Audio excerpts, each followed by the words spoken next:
Hello!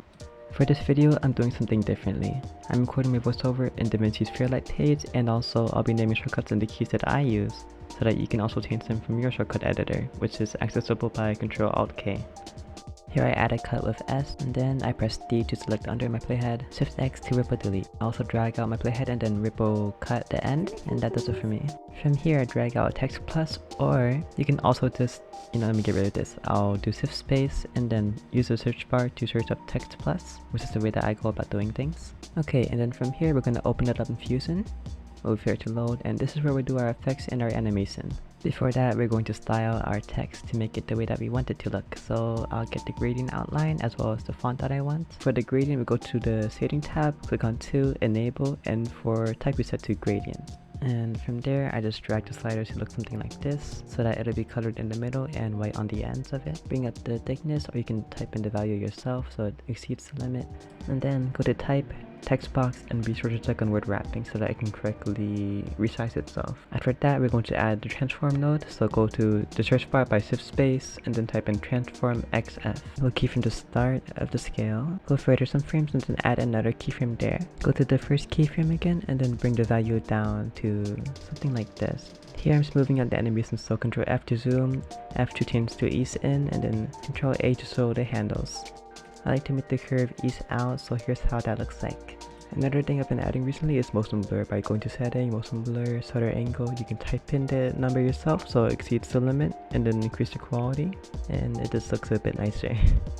Here I add a camera shake, so space, search camera shake, and then I'll reset my effects by double clicking the parameters. You can save default like that too. Okay, here's how the default settings look like, so we're gonna change it in a bit. But I just key from the start, go a bit further up in the playhead, a couple frames, put it to 0. Yeah.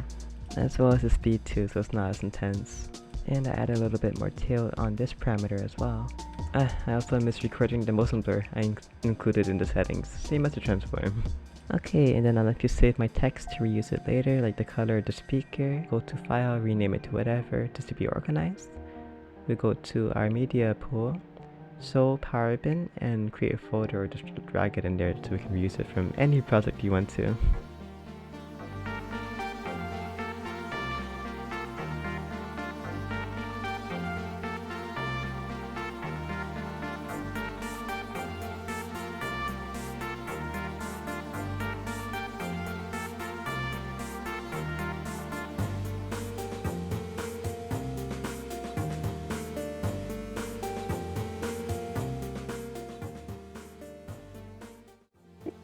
And caption my own audio. Symmetry. Please.